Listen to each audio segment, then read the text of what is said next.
গল্পকথন by আদর চ্যানেলে আপনাদের স্বাগতম। আপনারা শুনছিলেন সাদাত হোসেনের লেখা উপন্যাস শঙ্খচূড় দ্বিতীয় খণ্ড।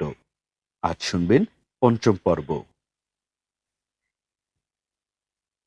ঘোড়ায় বসে আছে শৈলগিরি। এই আবছা আলোতেও তাকে চিনতে এক মুহূর্তও দেরি হয়নি অরুণাদিত্যের। কিন্তু প্রশ্ন হচ্ছে, সে এখানে এলো কি করে, কিংবা কেন এসেছে? তাকে আটক করতে? কিন্তু তীর্থঙ্কর ও অশোকের আলোচনায় যতটুকু শুনেছিল অরুণ, তাতে মনে হয়েছিল শৈলগিরি তাকে আটকে রাখতে চায়নি বিশ্বম্বরের হাতে তুলে দিতেও। এমনকি বনপতি সহ দলের অন্য সবার মতের বিরুদ্ধে গিয়ে সে তাকে মুক্ত করে দিতে চেয়েছিল। এই নিয়ে দলের ভেতর তার বিরুদ্ধে একটা অসন্তোষও তৈরি হয়েছিল। কিন্তু তাই যদি সত্যি হয়ে থাকে, তাহলে অশোকদের হাত থেকে যে অরুণ পালিয়ে যেতে পেরেছে, তাতে তো তার খুশি হওয়ার কথা। তাহলে এখানে কি করছে সে? নিশ্চয়ই দীর্ঘদিন ধরে অরুণকে খুঁজেছে। তারপর পাহাড় ও জঙ্গলে বসবাস করার সুদীর্ঘ অভিজ্ঞতা কাজে লাগিয়ে অবশেষে সন্ধানও পেয়েছে। কিন্তু এখন কি করবে? এই প্রশ্নের উত্তর পেতে হলে অপেক্ষা করতে হবে, কথা বলতে হবে তার সঙ্গে। তবে এখন পর্যন্ত শৈলগিরির হাবভাব দেখে মনে হচ্ছে না যে সে আক্রমণাত্মক কিছু করবে। বরং খুব শান্ত, স্থির ভঙ্গিতে ঘোড়ার পিঠে বসে আছে, যেন কোনো তাড়া নেই, কোনো উদ্দেশ্যও নেই। পরিচিত কোনো বন্ধু বা আত্মীয়ের সঙ্গে দেখা করতে এসেছে, কুশল বিনিময় শেষে চলে যাবে। তার সঙ্গে কি আর কেউ আছে? অরুণ শৈলগিরির পেছনে তাকালো, আশেপাশেও যতটা সম্ভব দেখার চেষ্টা করলো, কিন্তু কাউকেই দেখা গেল না। তার মানে সে একাই। পুষ্পলতা ছুটে এসে অরুণের গা ঘেঁষে দাঁড়ালো। তার ভয় এখনো কাটেনি, চোখে মুখে স্পষ্ট আতঙ্ক। খানিক আগে ঘটে যাওয়া ঘটনার রেশ কাটতে না কাটতেই নতুন বিপদের আভাসে বিপর্যস্ত বোধ করছে সে। তবে এর মধ্যেও নিজের ছোট ছোরাখানা হাতে তুলে নিয়েছে, যেন সামান্য এদিক সেদিক কিছু ঘটলেই নিজের সাধ্যমতো আক্রমণের চেষ্টা করবে। অরুণ অবশ্য চোখের ইশারায় তাকে আশ্বস্ত করল, বলল, ভয়ের কিছু নেই, উনি আমাদের শত্রু নন। তাহলে ভানুকে যে বেঁধে রেখেছেন ঘোড়ার পিঠে? সন্ধিদগ্ধ কণ্ঠে বলল পুষ্পলতা। ভানুকে? অবাক হলো অরুণ। ভানু কোথায়? ওই যে ওখানে, ওই গাছের তলায়। এবার ভালো করে পুষ্পলতার পেছনে বাদিকে তাকালো অরুণ। এতক্ষণে ভানুকে দেখতে পেল সে। তাকে ঘোড়ার পিঠে বেঁধে রাখা হয়েছে, মুখে সম্ভবত কাপড় গুজে দেওয়া, ফলে কথা বলতে পারছে না। অরুণ বলল, আপনি কি কিছু বলবেন? আর ভানুর সঙ্গে এই আচরণের অর্থ কি? শৈলগিরি জবাব দিল না। অবশ্য সে যে কথা বলতে পারে না, তা যেন ভুলেই গিয়েছিল অরুণ। মনে পড়তেই দুঃখ প্রকাশ করল, বলল, আপনি ঘোড়া থেকে নামুন। কেন আপনি আমার খোঁজে এভাবে এত দূর এসেছেন আমি জানি না, কিন্তু এটুকু অন্তত জানি, আপনার সঙ্গে আমার কোনো শত্রুতা নেই। শৈলগিরি ঘোড়া থেকে নামল, আত্মবিশ্বাসী অনায়াস ভঙ্গি, যেন সে জানে এখানে তার কোনো বিপদ নেই, কিংবা থাকলেও সেই বিপদ সামলে নেওয়ার সামর্থ্য তার রয়েছে। অরুণ বলল, আমি পালিয়ে এসেছি, সে কারণে শত্রুতা যদি কিছু থেকেও থাকে, তবে তা আমার সঙ্গে, ভানুর সঙ্গে নয়। ও আপনার কোনো ক্ষতি করেনি, সুতরাং ওকে ওভাবে শাস্তি দেওয়ার কোনো মানে নেই।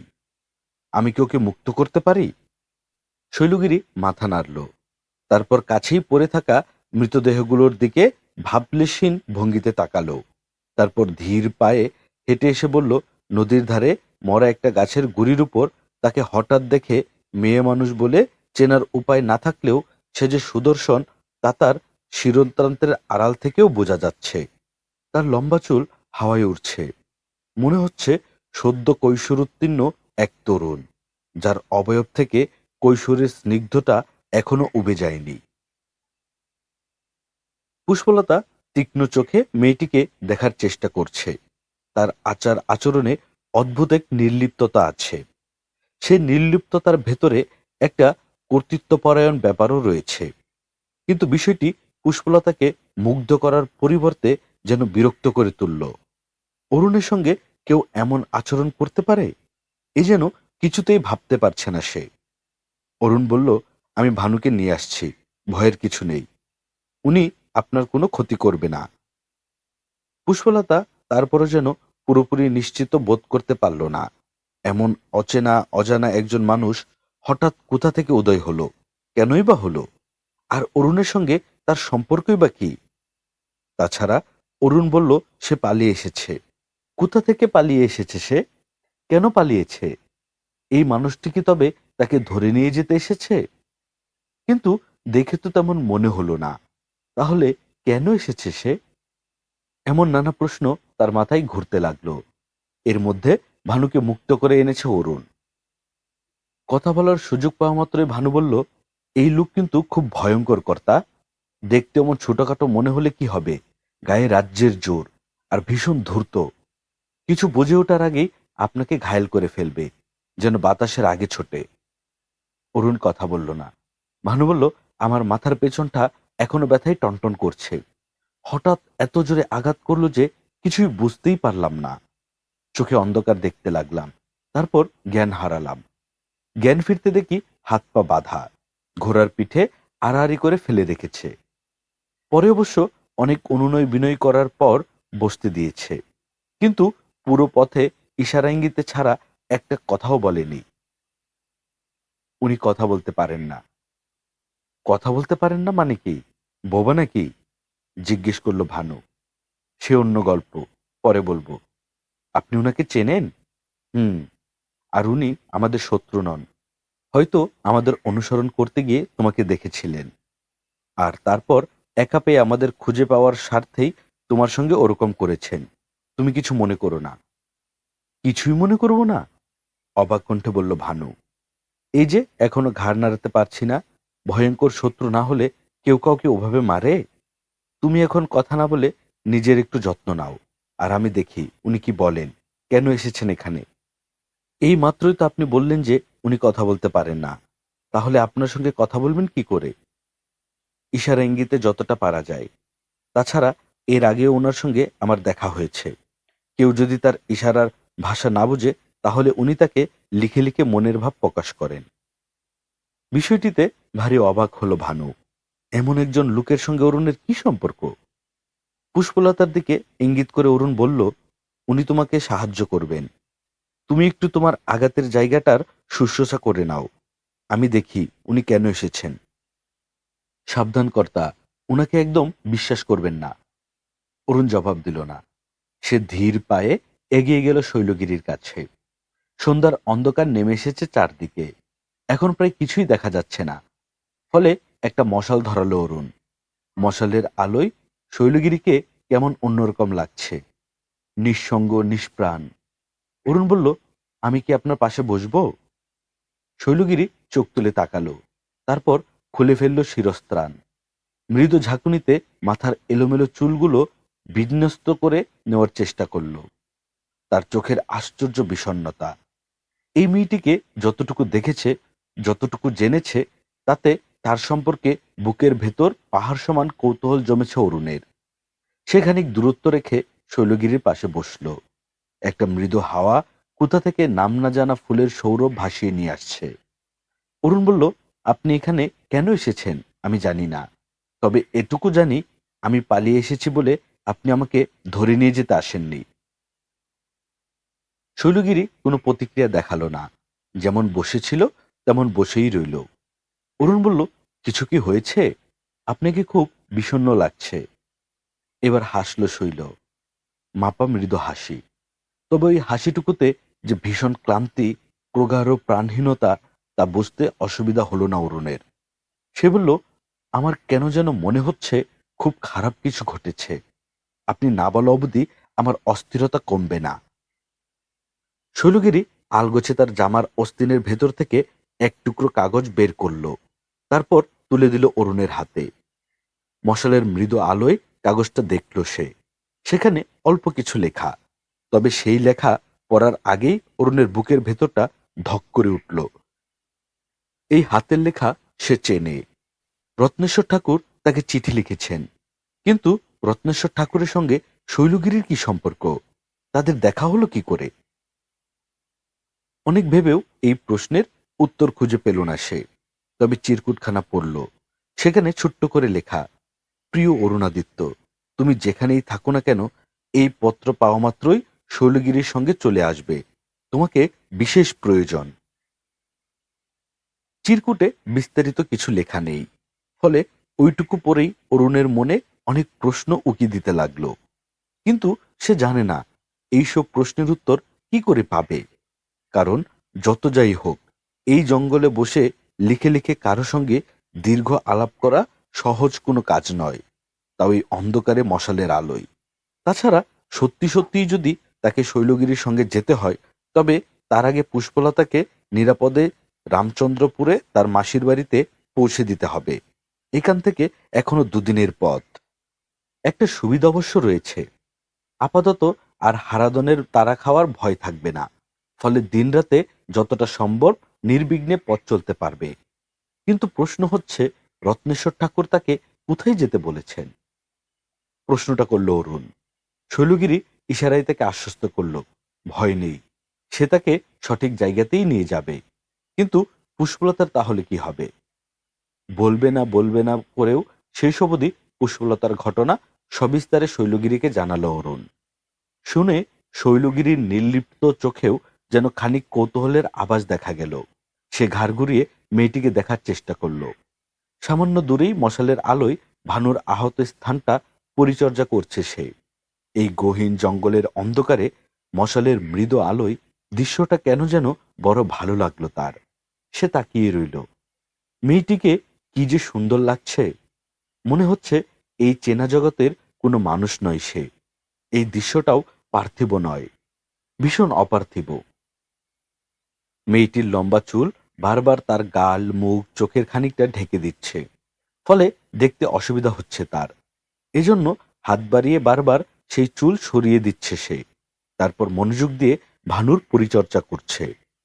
ভঙ্গিটা এত সাধারণ, অনায়াস আর মায়াময় যে শৈলগিরি চোখ ফেরাতে পারল না। জগতের সকল মেয়ের মধ্যেই যেন একটা গোপন মা মা ব্যাপার থাকে।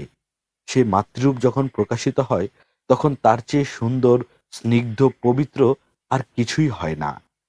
ওই যে অত বড় ভানু, মেয়েটির চেয়ে বয়সে কত বড় হবে সে? 2-3 গুণ তো হবেই। তারপরও কেমন শান্ত শিশুর মতো বসে আছে, যেন সত্যি সত্যি পরম স্নেহে মাতাকে সারিয়ে তোলার চেষ্টা করছে। শৈলগিরির বুকের কোথায় যেন হঠাৎই রিনরিনে একটা ব্যথা উকি দিয়ে গেল। একটা দীর্ঘশ্বাসও কি? এমন স্নেহ সে কখনো পায়নি, মাকেও না।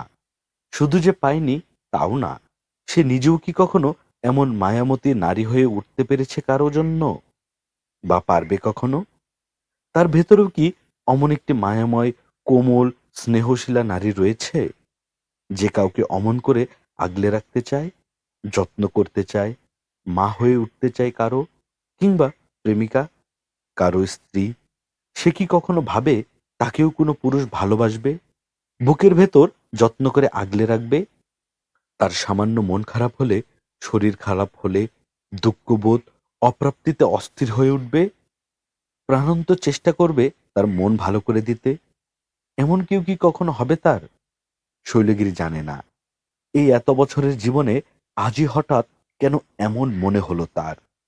এর আগে তো কখনোই এই প্রশ্ন, এই অনুভব তার জাগেনি। একবারও মনে হয়নি সে একটি মেয়ে, একজন নারী। তারও কখনো স্নেহশীলা, মায়াময় একজন মা হতে ইচ্ছে হয়।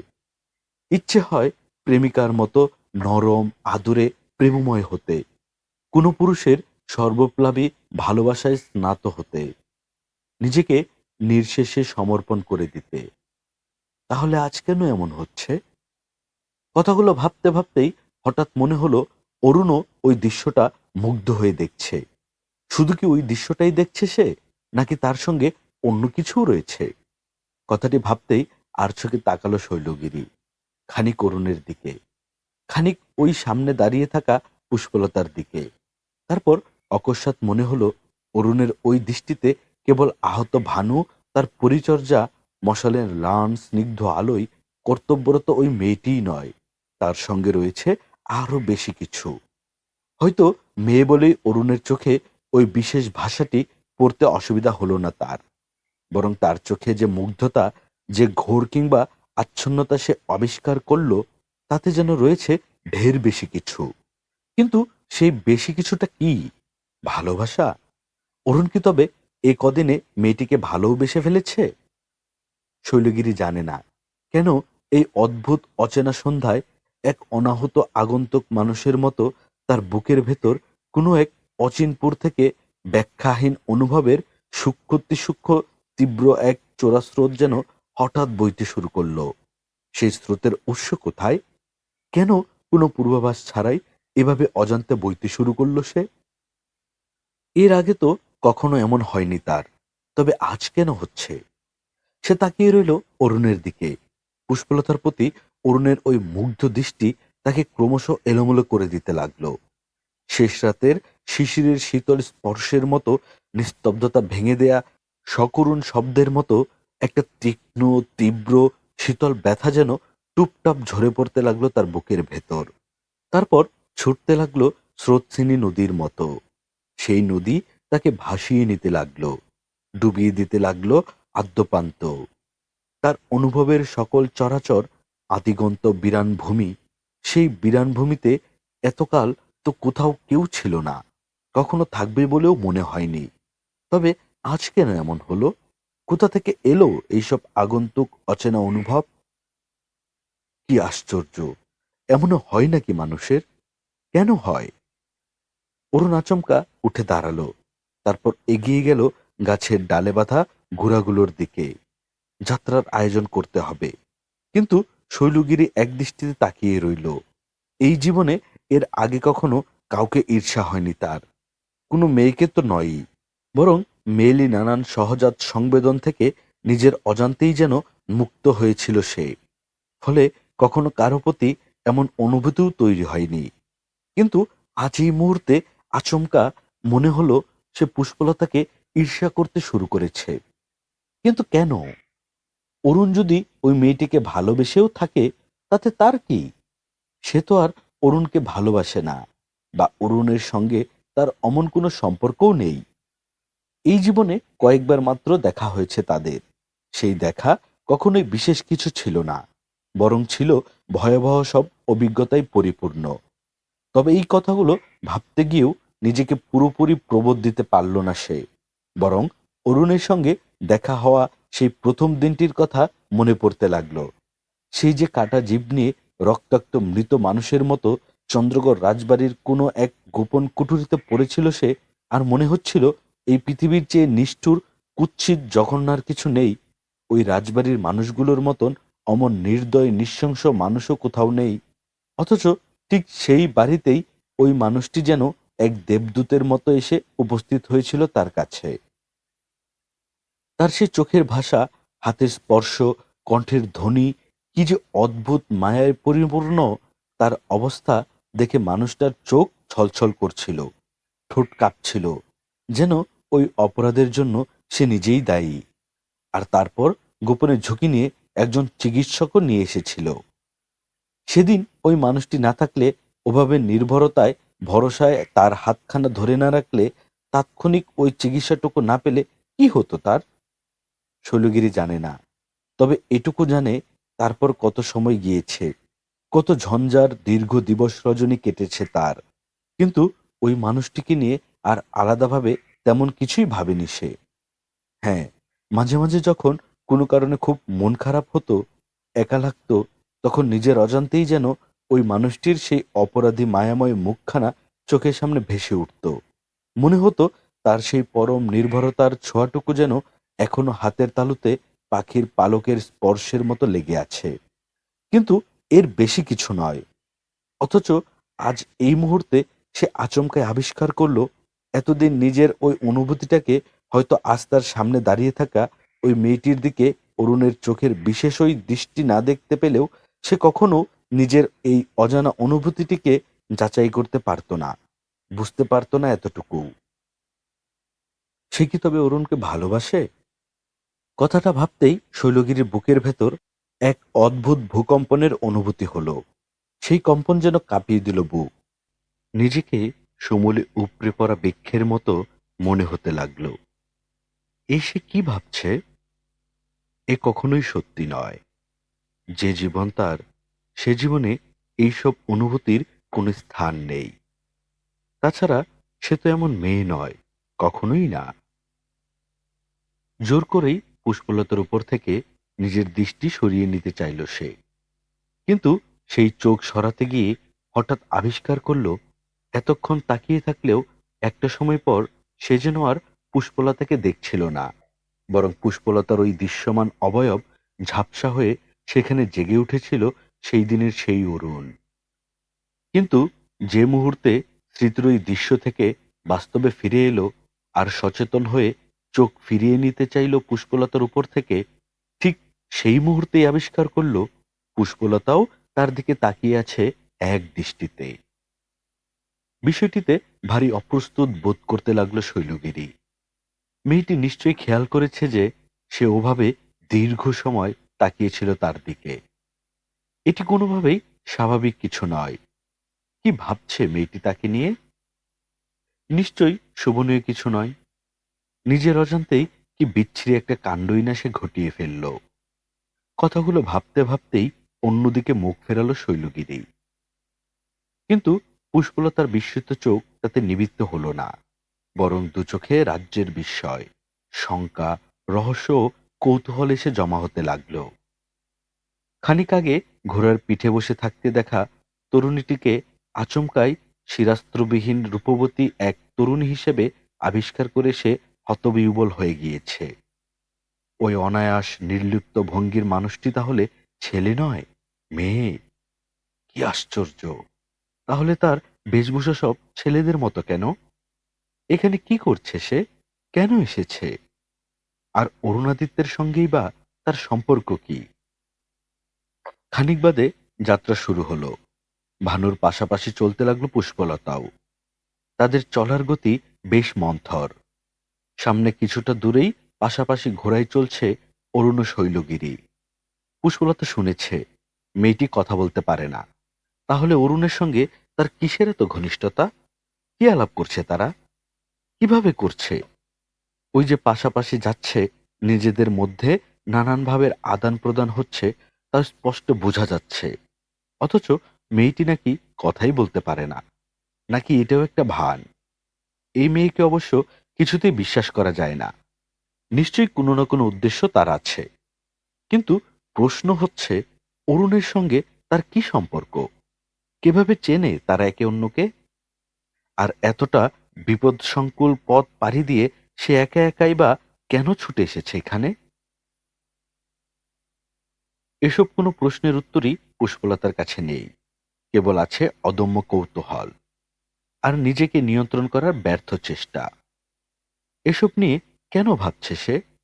ওই মানুষটার সঙ্গে তো তার এমন কোনো সম্পর্কও নেই যে অন্য কোনো মেয়ের সঙ্গে তার ভাব ভালোবাসা বা কোনো সম্পর্ক থাকতে পারবে না। এমনকি লোকটাকে চেনেও না সে। নেহাত ঘটনাচক্রে পরিচয়, আর দুটি মাত্র দিন। সে রামচন্দ্রপুর পৌঁছে গেলে আর হয়তো কোনোদিন দেখাই হবে না তাদের, কথাও হবে না কখনো। কিন্তু তাহলে এমন কেন লাগছে তার? এই প্রশ্নে থমকে যায় পুষ্পলতা। আর কোনো উত্তর খুঁজে পায় না। নিজেকে প্রবল স্রোতে ডুবিয়ে যাওয়া সাঁতার না জানা এক মানুষ মনে হয়। প্রাণপণ চেষ্টায় যুক্তির নানান খড়কুটো ধরে হলেও যে নিজের ডুবে যাওয়া ঠেকাতে চায়, কিন্তু পারছে না। বরং ভাবনার সব বাধা ভেঙে চুরে বুকের ভেতর কেমন তীব্র এক হাহাকারের হাওয়া বইতে থাকে, ওলট পালট করে দিতে থাকে সবকিছু। কিন্তু এমন কেন হচ্ছে? কেন হবে এমন? ওই মানুষটা তার কেউ না, কিচ্ছু না। সে যার সঙ্গে যা ইচ্ছে করুক, বলুক, তাতে তার কিছু যায় আসে না, কিচ্ছু না। বাকিটা পথ আর কথা বলল না পুষ্পলতা। ভানু মাঝে মধ্যে এটা সেটা জিজ্ঞেস করল, কিন্তু তার উত্তরও করল না সে। দলের বাকি তিনজন ঘোড়াচালনায় দক্ষ হলেও পুষ্পলতা তেমন নয়। ফলে তার জন্যই মন্থর গতিতে এগুতে হচ্ছে সবাইকে। এই নিয়েও মনে মনে খানিক হীনমন্যতায় ভুগছে সে। সামনের মেয়েটির আচরণে, ভঙ্গিতে কি আত্মবিশ্বাসী রিজু! যেন সে জানে কখন কি করতে হবে, বলতে হবে। সব পরিস্থিতি তার নখদর্পণে। অথচ পুষ্পলতা যেন তার নামের মতোই নরম, লতানো এক মানুষ। নিজেকে রক্ষা করার সামান্য সামর্থ্যটুকুও যেন তার নেই। সারাক্ষণই কারো না কারো উপর নির্ভর করে পথ চলতে হচ্ছে। হয়তো এসব কারণেই ওই মেয়েটির প্রতি মানুষটা এত অনুরক্ত। সকল পুরুষের কাছেই কি তবে অমন ডাকাবোকা নারী কাঙ্ক্ষিত? না হলে এই যে এতটা পথ তারা হেঁটে এলো, কই একবারও তো পেছন ফিরে তাকালো না মানুষটা। একবার কথাও বলতে চাইল না তার সঙ্গে, খোঁজ নিল না। কে জানে, সেও যদি ওই মেয়েটির মতন অমন শক্তপোক্ত কঠিন ব্যক্তিত্বের হতো, তাহলে হয়তো তার সঙ্গেও ওই রকম গুরুত্ব দিয়ে কথা বলতো, পথ চলতো। আচ্ছা, মেয়েটি তখন অত দীর্ঘ সময় ধরে তার দিকে ওভাবে কেন তাকিয়েছিল? অন্য কোনো উদ্দেশ্য নেই তো তার? মাঝরাতে যাত্রা বিরতি করল তারা। ভানু আগুন জ্বালিয়েছে। তার চারপাশে গোল হয়ে বসেছে সবাই। কিন্তু পুষ্পলতা সেখানে গেল না। বেশ খানিকটা দূরে একা বসে রইল সে। তার কি অভিমান হচ্ছে? কেন হচ্ছে? কার উপর? এই প্রশ্নের উত্তর জানতে চেয়েও যেন এড়িয়ে যেতে চাইল। কি ভয়ানক এক মানসিক যন্ত্রণা টানাপোড়েনে তাকে ক্রমাগত এলোমেলো করে দিতে লাগলো। প্রাণান্ত চেষ্টা করেও ওই ভাবনা থেকে নিজেকে কেন ফেরাতে পারছে না সে? তার চেয়েও বাজে ব্যাপার এই যে, সবার থেকে আলাদা হয়ে এখানে বসে আছে সে। এতে অন্যরা কি ভাবছে? তার যদি সত্যি সত্যি কারো উপর অভিমান হয়েও থাকে, তা তো ওই মানুষটির পক্ষে বোঝার কোনো কারণই নেই। অথচ নিজের অজান্তে, অনিচ্ছায় কি বোকার মতোই না কত কি ভেবে চলছে সে। এমন তো হওয়ার কথা নয়। এত চেষ্টা করেও কেন নিজেকে সংযত করতে পারছে না সে? আচ্ছা, মানুষের মন এমন কেন? কেন সে সব যুক্তিতর্ক, হিসেব নিকেশ, সমীকরণকে নিমেষেই বৃদ্ধাঙ্গুলি দেখিয়ে পুরো জগৎ এলোমেলো করে দেয়? চোখের সামনে টেনে দেয় দুর্ভেদ্য বিভ্রমের দেয়াল। জ্বলন্ত অগ্নিকুণ্ডকেও অপরিত্যাজ্য স্বর্গোদ্যানের মিথ্যে অবয়বে পরিণত করে। আর তারপর সর্বস্ব নিয়ে তাতে ঝাঁপিয়ে পড়ে, উন্মুক্ত করে তোলে। আর তারপর সর্বস্ব নিয়ে তাতে ঝাঁপিয়ে পড়তে উন্মুখ করে তোলে। অরুণ এলো খানিক বাদে। বলল, আপনি এখানে একা একা কি করছেন? পুষ্পলতা তাকালো, তবে জবাব দিল না। অরুণ বলল, আপনার কি শরীর খারাপ লাগছে? না। তাহলে? মন খারাপ হচ্ছে বাড়ির সবার জন্য? হুম। তাহলে? পুষ্পলতা কথা বলল না। অরুণ বলল, কি হয়েছে, আমায় বলুন। পুষ্পলতা মাথা নাড়ালো। ভানু কিছু বলেছে? না। তাহলে? বলে খানিক কি ভাবল অরুণ। তারপর হঠাৎই মনে হলো, শৈলগিরি তখন দীর্ঘ সময় পুষ্পলতার দিকে কেমন করে যেন তাকিয়েছিল। এই এতটা সময়ে চলার পথে তাদের দুজনের মধ্যে কোনো ভাব বিনিময়ও হয়নি, বরং কেমন একটা অস্বস্তিকর ব্যাপার যেন জেগে উঠেছে। তারা কেউ কিছু না বললেও অরুণের হঠাৎ মনে হলো, কোথাও কিছু একটা হয়েছে।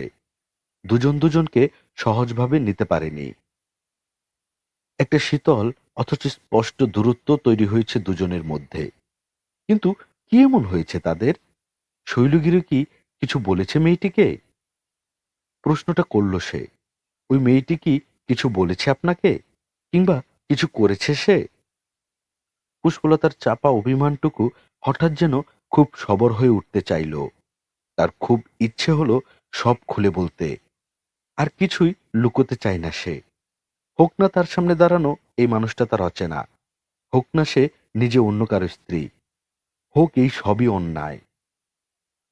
তারপরও নিজের বুকের বন্ধ কাবাটের আড়ালে লুকিয়ে রাখা অভিমানের সকল অর্গল খুলে দিতে ইচ্ছে হতে লাগলো মানুষটার কাছে। যে টুকরো টুকরো মেঘ জমা হয়েছে, ক্রমশ থমথমে ভারী কান্নায় আকাশ হয়ে গেছে তার মন, সেই মনটাকে শ্রাবণের বৃষ্টির মতো নিঃশেষিত করে ঝরিয়ে দিতে কি যে ভীষণ ইচ্ছে হতে লাগলো তার। কিন্তু শেষ অবধি পারল না, বরং জীবনের নিয়ম ও জগতের নীতির কাছে নতজানু হয়েই রইল সে। তার মতো কারো পক্ষে ওইসব কথা বলা যে ভারী অন্যায়, ভীষণ লজ্জারও। অচেনা অজানা এই মানুষটিকে ওই কথা সে কি করে বলবে? এভাবে কাউকে ভালোবাসার কথা বলা যায়? তাও তার মতো একজন পরস্ত্রীর পক্ষে? যায় না। ফলে টলমল করতে থাকা চোখ জোড়া হঠাৎ আড়াল করে ফেলল সে, পাছে মানুষটা তা দেখতে পায়। অরুণ কি বুঝলো কে জানে। সে পুষ্পলতার পাশে বসল, তারপর বলল, বলুন আমায়, কি হয়েছে আপনার? কোনো কারণে মন খারাপ হয়েছে? খারাপ লাগছে কিছু নিয়ে? অরুণ যে খুব ভেবে কথাটি বলেছে তা নয়, কিন্তু পুষ্পলতার দ্রবীভূত মন ওইটুকু প্রশ্নেই যেন প্রশ্রয় খুঁজে পেতে চাইল। তার চোখের কোল গড়িয়ে এক ফোঁটা জল পড়ল রাতের গহীন অন্ধকারে। অরুণ তা টের পেল কিনা বোঝা গেল না। তবে জগতের নিয়ম তো এমনই।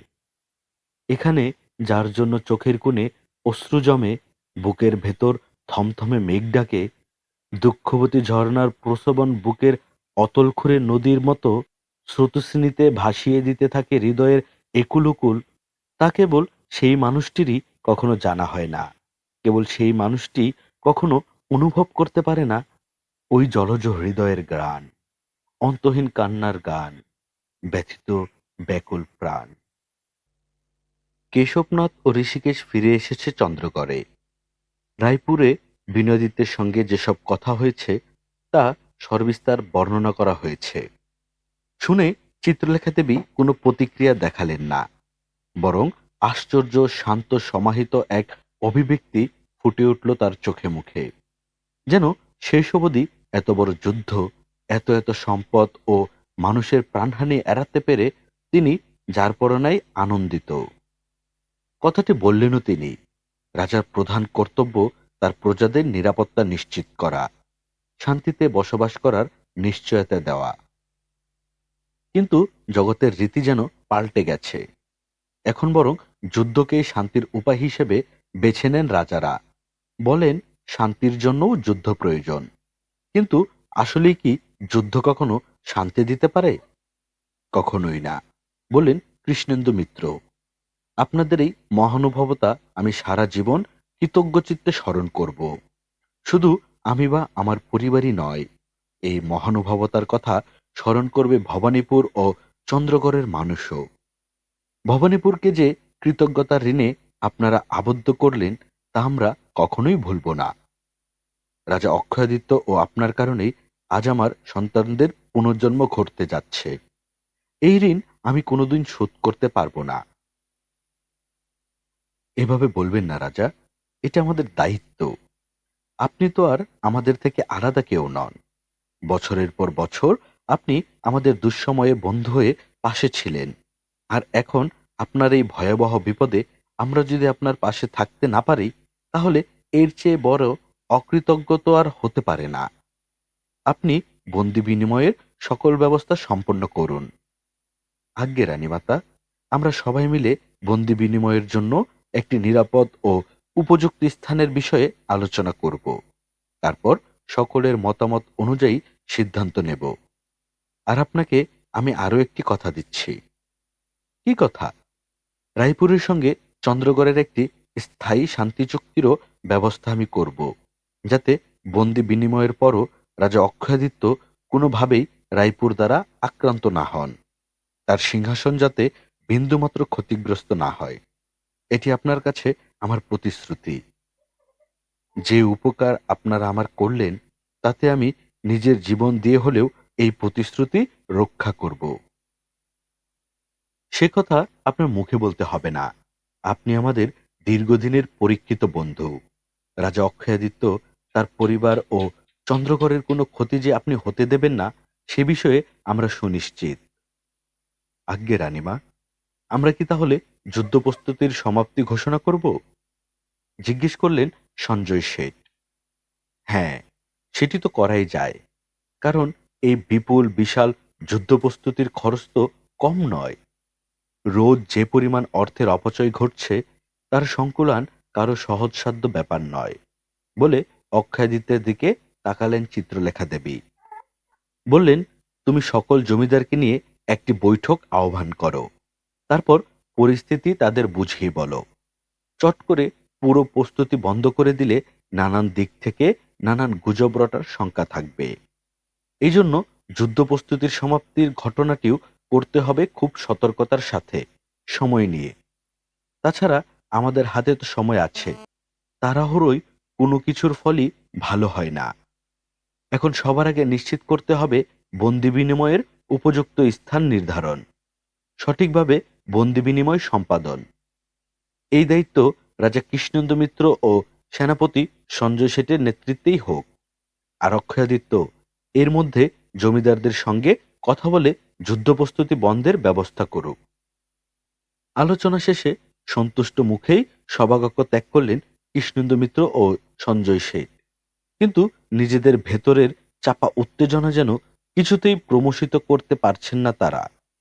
চিত্রলেখা দেবীর মতো অভিজ্ঞ দ্রুত একজন নারীও যে বিষয়টিকে এত সহজে মেনে নিতে পারেন, তা তাদের কল্পনাতেও ছিল না। ফলে আর মাত্র কয়েকদিনের মধ্যেই যে চন্দ্রগড়ের সিংহাসন থেকে অক্ষয়াদিত্যের শাসনের অবসান ঘটছে এবং জীবনের সবচেয়ে জটিল ও কঠিন পরিস্থিতি থেকেও কেবল কূটকৌশলের জোরে কৃষ্ণেন্দু মিত্র নিজের অবস্থান আরো সুসংহত করতে পারছেন, এই আনন্দ তাকে ভেতরে ভেতরে ভীষণ উচ্ছ্বাসিত ও উত্তেজিত করে রাখল। চিত্রলেখা দেবী স্বভাবসুলভ নির্লিপ্ত ভঙ্গিতেই বসে রইলেন তার আসনে। কিন্তু অক্ষয়াদিত্যের অস্থিরতা তাতে কমছে না, বরং ক্রমশই বাড়ছে। অনেক চেষ্টা করেও তিনি কিছুতেই বুঝতে পারছেন না তার মা আসলে কি ভাবছেন। শৈশব থেকেই তিনি দেখে এসেছেন ঘোর বিপদেও মা কখনো উত্তেজিত কিংবা অস্থির হন না, বরং ঠান্ডা মাথায় পরিস্থিতি বিবেচনা করে সিদ্ধান্ত নেন। কিন্তু এত বছরের জীবনে এরকম গুরুতর কোনো পরিস্থিতি কি এর আগে কখনো এসেছে? এবারের ঘটনা তাদের সকলের অস্তিত্বের সঙ্গে সম্পৃক্ত। এখান থেকে উত্তরণের কোনো উপায় তার জানা নেই। এই এক ভয়ানক পরিস্থিতি। অথচ চিত্রলেখা দেবীকে দেখে কিছুই বোঝার উপায় নেই, যেন তিনি জানেন কখন কিভাবে কি করতে হবে। তবে তার ভাবনা অক্ষয়জিতের কাছে স্পষ্ট নয়। চিত্রলেখা দেবী অবশ্য প্রায়ই বলে থাকেন, সময়ের আগে কিছু করতে নেই, করতে নেই সময় ফুরিয়ে গেলেও। যা করার করতে হবে সঠিক সময়েই, না হলে সকল চেষ্টা বৃথা। তাহলে তার সেই সময়টাই বা কখন আসবে? ইতিমধ্যে সন্ধির প্রস্তাব রায়পুরে পৌঁছে দেওয়া হয়েছে, তা গৃহীতও হয়েছে। এখন কেবল বন্দি বিনিময় বাকি। তারপর কি হবে? অক্ষয়াদিত্য জানেন, বন্দি বিনিময় সম্পন্ন হওয়ার সঙ্গে সঙ্গেই বিনয়াদিত্য তার সর্বশক্তি নিয়ে চন্দ্রগড়ের উপর ঝাঁপিয়ে পড়বেন, এবং তখন যদি কৃষ্ণেন্দু মিত্রের সাহায্য না পাওয়া যায়, তাহলে সেই যুদ্ধে তার পরাজয় ও মৃত্যু নিশ্চিত। অথচ এমন বাস্তবতার কথা জেনেও কিনা চিত্রলেখা দেবী তাকে বলছেন সামগ্রিক যুদ্ধ প্রস্তুতি বন্ধের ব্যবস্থা নিতে। এ কেমন কথা? অবশেষে প্রশ্নটি করলেনও তিনি। জবাব দিতে বেশ খানিকক্ষণ সময় নিলেন চিত্রলেখা দেবী। তারপর শীতল কিন্তু স্থির কণ্ঠে বললেন, তুমি আগামীকালই সকল জমিদার ও তাদের সেনাপতির সঙ্গে আলোচনা সভার আয়োজন করো। তবে ওই সভায় কৃষ্ণেন্দু মিত্রের কোনো লুকি যেন না থাকে। কেন? কারণ যুদ্ধ প্রস্তুতি এখন যেমন চলছে, কালকের পর থেকে তার চেয়েও আরো অনেক বেশি এবং বিস্তৃত পরিসরে চলবে। আজ্ঞে? হতভম্ব চোখে তাকালেন অক্ষয়াদিত্য। কিন্তু একথা কৃষ্ণেন্দু মিত্র জানবেন না। জানলেও ক্ষতি নেই, তবে অন্তত আগামী 2-3 দিন তাকে অন্য কাজে ব্যস্ত রাখতে হবে। জমিদারদের মধ্যে যেহেতু তার বিশ্বাসযোগ্যতা প্রবল, সেহেতু এই সম্ভাবনায় বেশি যে যুদ্ধ প্রস্তুতি বন্ধ করার পরিবর্তে আরো বিস্তৃত করার কথা আলোচনা করলে তারা সে কথা কৃষ্ণেন্দু মিত্রের কান অবধি খুব দ্রুতই পৌঁছে দেবে, বা আপনা আপনি তার কাছে পৌঁছে যাবে। তাহলে তুমি ওই বৈঠকে সরাসরি যুদ্ধ প্রস্তুতি বন্ধের কথা যেমন বলবে না, তেমনি আবার বিস্তৃতির কথাও বলবে না, বরং বলবে একটি বিশেষ পরিস্থিতি তৈরি হয়েছে, যার ফলে এই যুদ্ধযাত্রা বিলম্বিত হতে পারে বা আমাদের কৌশলও পরিবর্তন হতে পারে। কিন্তু সিদ্ধান্ত যেহেতু এখনো চূড়ান্ত হয়নি, সেহেতু চূড়ান্ত সিদ্ধান্তের আগ অবধি যেন সকলে সকলের অবস্থানে অনড় ও সতর্ক থাকে। অর্থাৎ যুদ্ধ প্রস্তুতি পুরোপুরি বন্ধের সিদ্ধান্ত জানানোর সময়টাকে প্রলম্বিত করবে, কিন্তু বন্ধ যে হতেও পারে তেমন একটা আভাস তাদের দেবে। এতে কৃষ্ণেন্দু মিত্রের কানে কথাটি গেলেও এভাবে যাবে যে যুদ্ধ প্রস্তুতি বন্ধ নিয়ে কথা হয়েছে। ফলে তিনি আশ্বস্ত হবেন যে আমরা অন্তত তার কথা মতোই কাজ শুরু করেছি। আমার আরো কয়েকটি দিন খুব দরকার। কিসের জন্য সেটিও আমি তোমায় জানাবো অক্ষয়। তুমি অস্থির হইও না, আগে তোমার কাজটি সঠিকভাবে সম্পন্ন করো। অক্ষয়াদিত্য আর কথা বললেন না। তবে এতদিনের ভয়ানক অস্থিরতা ও অনিশ্চয়তায় এই প্রথম যেন খানিক স্বস্তির আভাস পেলেন। মনে হলো তার মা সবকিছু আগে থেকেই আঁচ করতে পেরেছিলেন এবং সেই মতো কৌশলও নির্ধারণ করে রেখেছেন, কিন্তু কোনো কারণে হয়তো কথাটি তাকেও বলতে চাইছেন না। চিত্রলেখা দেবী অবশ্য অক্ষয়াদিত্যকে অবাক করে দিয়ে হঠাৎ বললেন, কৃষ্ণেন্দু মিত্রের জ্যৈষ্ঠ পুত্র অরিন্দমের কি খবর? তাকে আমার খুব প্রয়োজন। অরিন্দমকে? প্রশ্নটি শুনে বেশ অবাক হলেন অক্ষয়। হঠাৎ করে মা কেন তার কথা জানতে চাইছেন? এখন যে ভয়াবহ জটিল পরিস্থিতি চলছে, তাতে অরিন্দম কোনো ভূমিকাই রাখতে পারবে না। সে পুরোপুরি অপ্রকৃতস্থ, বদ্ধ উন্মাদ একজন মানুষে পরিণত হয়েছে। ফলে কারো কাছে তার বিন্দুমাত্র মূল্য আর নেই। স্বয়ং কৃষ্ণেন্দু মিত্রও তাকে একভাবে খরচের কথায় ফেলে রেখেছেন। তিনি জানেন তার উত্তরাধিকার রক্ষা কিংবা সিংহাসনে অরিন্দম আর কোনো ভূমিকাই রাখতে পারবে না। তাহলে সেই অরিন্দমই কেন মায়ের কাছে হঠাৎ এত গুরুত্বপূর্ণ হয়ে উঠল? হুম, বললেন চিত্রলেখা। সে রাজবাড়িতেই আছে। তার দিকে সতর্ক দৃষ্টি রাখো। কেন? কারণ আমাদের এই ঘোর সংকট থেকে রক্ষা করার এখন একমাত্র উপায় সেই। কথাটি ভুলে যেও না। অক্ষয়াদিত্যের মনে নানাবিধ প্রশ্ন তৈরি হলেও মায়ের প্রতি তার যে সীমাহীন আনুগত্য ও আস্থা, তাতে আর কোনো প্রশ্ন তিনি করলেন না, বরং বেশ নির্ভরতাই অনুভব করতে লাগলেন। সেদিন বিকেলেই রাজবাড়ির কারাবন্দী অন্নপূর্ণা দেবীর কারাকক্ষের বাইরে অদ্ভুত এক ঘটনা ঘটল। তার প্রহরায় নিযুক্ত ভীম ও রঘু শঙ্কিত পদভারে গারদের বাইরে এসে দাঁড়ালো। তারপর সতর্ক ও ভীতকণ্ঠে বললেন, আজ্ঞে রানীমা, আমরা তো আপনার প্রস্তাবে রাজি হয়েই গিয়েছিলাম। আপনি যদি ওই গুপ্ত কক্ষের সন্ধান আমাদের দেন বা সম্পদের ভাগ দেন, তাহলে আপনি যা বলবেন আমরা তাই করতে সম্মত। কিন্তু কিন্তু কি, এখন কি কোনো কারণে তোমরা তোমাদের সিদ্ধান্ত পাল্টেছ আর সম্মত নাও? আজ্ঞে রানীমা, কিন্তু পরিস্থিতি তো পাল্টে গেছে। কি পাল্টে গেছে?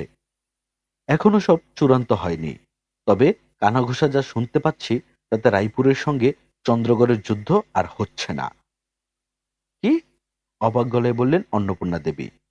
রায়পুরের সঙ্গে চন্দ্রগড়ের যুদ্ধ হচ্ছে না? তোমরা ঠিক শুনেছ? আজ্ঞে, দু একদিনের মধ্যে সকল যুদ্ধ প্রস্তুতি বন্ধের ঘোষণাও দেওয়া হবে। কেন? হঠাৎ কি এমন হলো যে যুদ্ধ শুরুর আগেই থেমে গেল? চন্দ্রগড় কি রায়পুরের ভয়ে বিনা যুদ্ধেই পরাজয় মেনে নিচ্ছে? না, তা নয় রানীমা, বরং দুরাজ্যের মধ্যে শান্তি চুক্তি হচ্ছে, সঙ্গে বন্দি বিনিময়ও। বন্দি বিনিময় শুনে ভারী অবাক হলেন অন্নপূর্ণা দেবী। কিসের বন্দি বিনিময়? কার সঙ্গে কার বন্দি বিনিময়?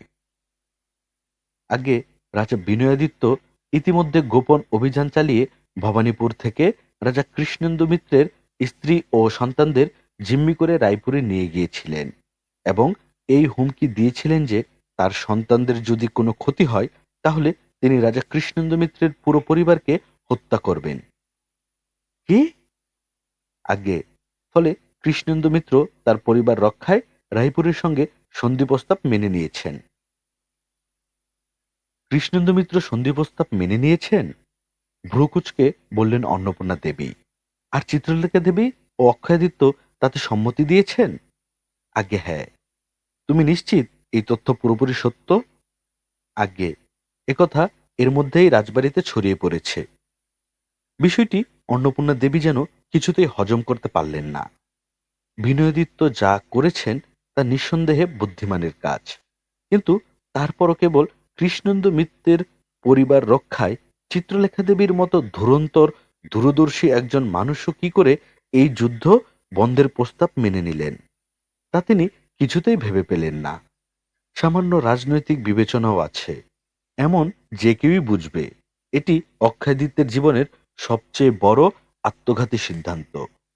কারণ যুদ্ধ নিয়ে কৃষ্ণেন্দু মিত্র ও অক্ষয়াদিত্যের যে সম্মিলিত পরিকল্পনা ও প্রস্তুতি, তার কিছুটা শেষ অবধি রঘু ও ভীমের মাধ্যমেই জানতে পেরেছিলেন অন্নপূর্ণা দেবী, এবং তাতে তার এই আশঙ্কাও তৈরি হয়েছিল যে অকস্মাৎ আক্রমণে অপ্রস্তুত রায়পুর হয়তো হেরেই বসবে। ফলে রঘু ও ভীমকে ব্যবহার করে তিনি যে কোনো মূল্যে এই কারাগার থেকে মুক্ত হতে চাইছিলেন, কিংবা চন্দ্রগড়ের সামগ্রিক যুদ্ধপ্রস্তুতি ও পরিকল্পনার খবর কোনোভাবে চন্দ্রগড়ে পৌঁছে দিতে চেয়েছিলেন। কিন্তু এখন ঠিক কি কারণে এই যুদ্ধ সন্ধি প্রস্তাব মেনে নিচ্ছেন চিত্রলেখা দেবী, তিনি যে কেবল কৃষ্ণেন্দু মিত্রর পরিবার রক্ষায় এত বড় সিদ্ধান্ত নিচ্ছেন, এ বিষয়ে অন্নপূর্ণা দেবী নিঃসন্দেহ। তাহলে এর পেছনে আর কি কারণ আছে? বিষয়টি তাকে প্রবল অস্বস্তি ও অস্থিরতায় আচ্ছন্ন করে রাখল। তাকে যে করেই হোক চিত্রলেখা দেবীর সঙ্গে কথা বলতে হবে। একমাত্র তার সঙ্গে কথা বললেই বোঝা যাবে তার প্রকৃত উদ্দেশ্য কি। কিন্তু বেশ কিছুদিন চিত্রলেখা দেবী আর তার কাছে আসছেন না। আবার কবে আসবেন তাও তিনি জানেন না, এবং সেই অবধি অপেক্ষা করাও সম্ভব না। ফলে অন্নপূর্ণা দেবী ভীম ও রঘুকে বললেন, এই যুদ্ধ বন্ধ হবে না। হবে না? না। আপনি কি করে এত নিশ্চিত হচ্ছেন, তাও এই কারাগারে বসে? আমায় তো তোমরা চেনো, চেনো না? অন্নপূর্ণা দেবীর কণ্ঠ যেন খানিক কঠিন হলো। শুনে ভীম ও রঘু মুহূর্তেই নিজেদের সংযত করে নিল। তাদের সামনে লোহার গারদের ওপাশে যে নারীটি দাঁড়িয়ে আছেন, তিনি সাধারণ কোনো নারী নন।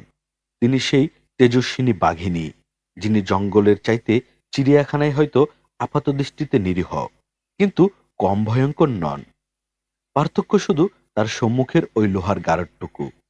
ফলে তার সঙ্গে কথা বলার সময় তাদের আরো বেশি সতর্ক হওয়া বাঞ্ছনীয়। তার শতস্ত্র কণ্ঠে বলল, আজ্ঞে, তাহলে আমার কথায় আস্থা রাখো। এই যুদ্ধ হবেই, এবং এটি চিত্রলেখা দেবীর একটি কৌশল মাত্র। হয়তো শত্রুকে তিনি বিভ্রান্ত করতে চাইছেন, কিন্তু জেনে রেখো, এই যুদ্ধে কোনো কিছুই তার পরাজয় ঠেকাতে পারবে না। শেষের কথাটি তিনি ইচ্ছে করেই বললেন, যাতে রঘু ও ভীম তার প্রতি যতটুকু আনুগত হয়ে উঠেছে তা যেন আবার অবাধ্যতায় পরিণত না হয়। তোমাদের একটা কাজ করতে হবে। কি কাজ? চিত্রলেখা দেবীকে একখানা সংবাদ পাঠাতে হবে। কি সংবাদ? আমি তার সঙ্গে দেখা করতে চাই, জরুরি দরকার আছে। এই মুহূর্তে আমার কাছ থেকে কোনো সংবাদ প্রাপ্তির সামান্য সম্ভাবনার কথা শুনলেও তিনি তা উপেক্ষা করতে পারবেন না। সুতরাং বলবে, জরুরি প্রয়োজন, আমি আজই তার সঙ্গে কথা বলতে চাই। প্রিয় শ্রোতা বন্ধুরা, আপনারা শুনছিলেন সাদাত হোসেনের লেখা উপন্যাস শঙ্খচূড় দ্বিতীয় খণ্ড। আজ শুনলেন পঞ্চম পর্ব। এরকম গল্প আমরা প্রতিনিয়ত আপলোড করে যাচ্ছি। আপনি আমাদের চ্যানেলে নতুন হয়ে থাকলে অবশ্যই আমাদের চ্যানেলটি সাবস্ক্রাইব করে দিবেন। আমাদের গল্প পাঠ ভালো লাগলে বন্ধুদের সঙ্গে শেয়ার করবেন। পরবর্তী গল্প শোনার আমন্ত্রণ জানিয়ে আজকের মতো এখানেই বিদায় নিচ্ছি। সবাই ভালো থাকবেন, সুস্থ থাকবেন, সুন্দর থাকবেন। আল্লাহ হাফেজ।